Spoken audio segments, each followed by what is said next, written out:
couldn't I have had this sun out for the Campfire Head Phase review? That would have been more fitting. Hello everybody, welcome to the Wonky Angle, where I talk about electronic music, both new and old. And today I'm talking about the fourth album from Boards of Canada, Tomorrow's Harvest. So then, time for the last BOC review. At least before I get into the odds and ends video in the top 10 list. So this was their first release in 7 years, and their most recent release in like 3.5 years. It seems it got mixed reactions at first, but after that started getting mad praise, just like everything else they've ever done. I don't know, personally, it's my least favorite of their 4 albums. I mean, not by a long shot, mind you. I do still think it's pretty good, and I don't think it's fundamentally flawed like Campfire Head Phase. But yeah, this was always the BOC album that I came back to the least. At first it just kind of felt like everything else they'd ever done, but I gave it a good chance by giving it like 9 repeat listens over the past couple of days. And my current reaction's kind of weird. On one hand, this is easily the most mood-heavy album in their catalog. They really went all in on this mood they were trying to create, and that mood seems to be like post-apocalyptic. Everything is extremely desolate, even more so than usual. Like, the world's been turned into a desert and you're one of the only survivors. The world still kinda resembles ours, like there's still hills and mountains and ruins of buildings, but there's not really any other people around. And the weirdest thing about this album is, despite the fact they poured all their effort into creating that mood, I can't say I particularly got sick of it for whatever reason. I've been listening the crap out of it in the past couple of days, as I mentioned, and unlike Jacquard or Campfire Head Phase, which I got a little sick of and wanted to listen to something else, I mean, I wouldn't at all mind listening to something else, but I also wouldn't mind just coming back to this one a bit more. That being said, there is still one critical problem with this album that makes it my personal least favorite. After basically every time I listened to it, I couldn't remember the tune to a single track.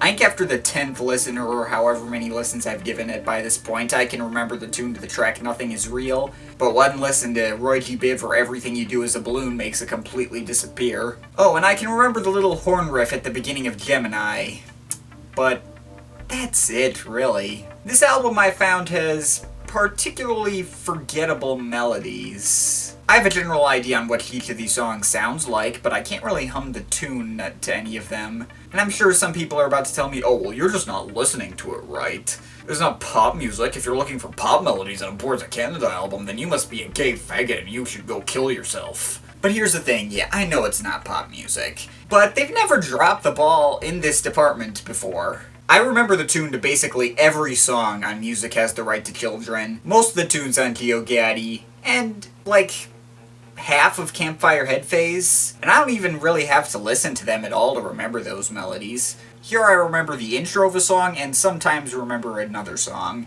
and that's about it. I suppose it's possible that Tomorrow's Harvest just doesn't have the same amount of repeat listens as the others, and that's why it's not sticking with me. But I don't remember having this much trouble with their other stuff. Now, this isn't the first time I've had a hard time remembering the melodic contents of a critically acclaimed comeback from an IDM giant. This happened on Cyro as well. Now, on one hand, it was pretty obvious why this happened on Cyro. It was because, despite the very simple aesthetic that the album was going for, it was extremely dense, and so much happened in it that was really difficult to keep track of.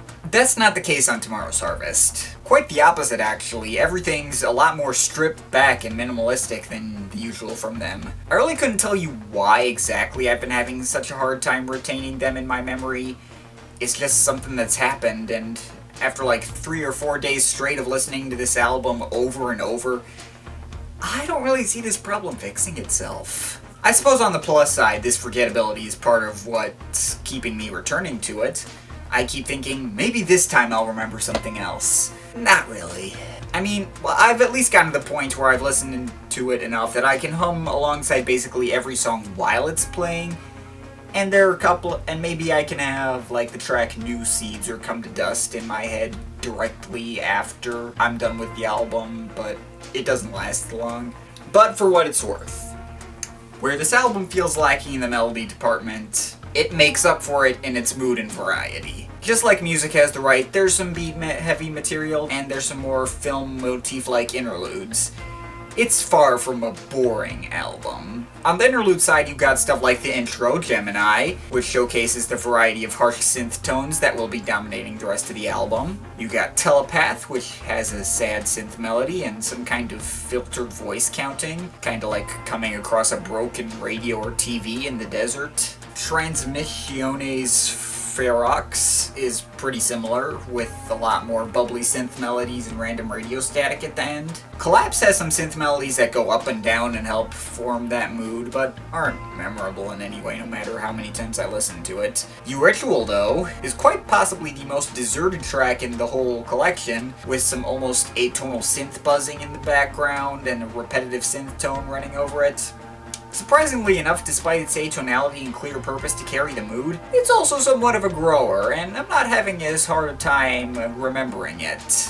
And there's also the purely ambient Sundown, which plays several slow synth chords, but again, doesn't do much aside from help build the mood. Same with the ending Semina Mrtvik, which I think is a tad more memorable, but basically serves as the track that is just catchy enough to dispel whatever melody from the album is in your head, but not catchy enough for it to stick with you after the album is over, basically removing the whole album from my memory. As an ending, though, it works well, and it really cements that bleak feeling that permeates through everything else. I like the track.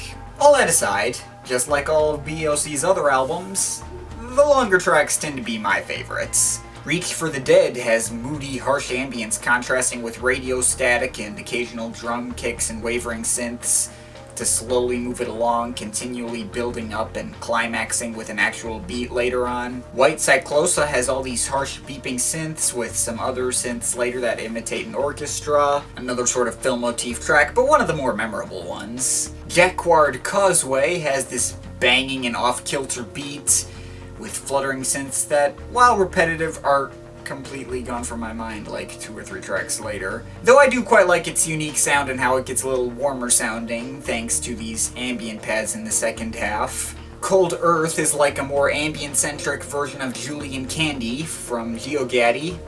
And Sick Times is like a more intense and emotional version of Pete Standing Alone from Music Has the Right. And then there's Palace Posy, probably the most interesting track on here, with these abstract synth melodies and banging beat in the beginning, but continually building up and changing, adding in some random voices, filtered to sound kinda like the choir synths from Kraftwerk's Radioactivity. And Split Your Infinities was one of my favorites for a while. It's got a nice ambience and a cool beat moving things along, but more often than not, a song could pop into my head during this one and just kind of drown it out. Another one of the least memorable ones, unfortunately. Nothing Is Real, though, is the above-mentioned track that I actually managed to remember the tune to.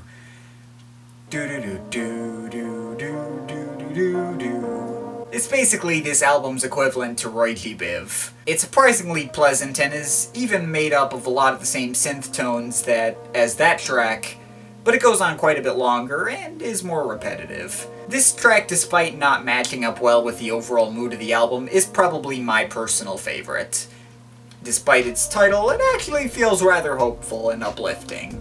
And that leaves the last 2 big tracks on here, New Seeds and Come to Dust, which both have fairly repetitive synth melodies, immersive ambience, and melancholic chord progressions. I did manage to get both of these stuck in my head for a little bit, even if not for that long. So, overall, I definitely say I enjoyed this album. I do question how so little of this album is able to actually stay in my head, be it melodies that are too abstract or too conventional, lack of rhythms in certain tracks. I really don't know. I still hold BOC's other albums above this one, but this one is also definitely a grower. Its post-apocalyptic vibes surprisingly haven't been growing tired with me, even if I can't get much of any of it to stick with me when I'm done listening to it. There is totally the chance that its lack of memorability is just on me, and the much bigger BOC fans have listened to this one enough that they can play back the entire album in their sleep or something.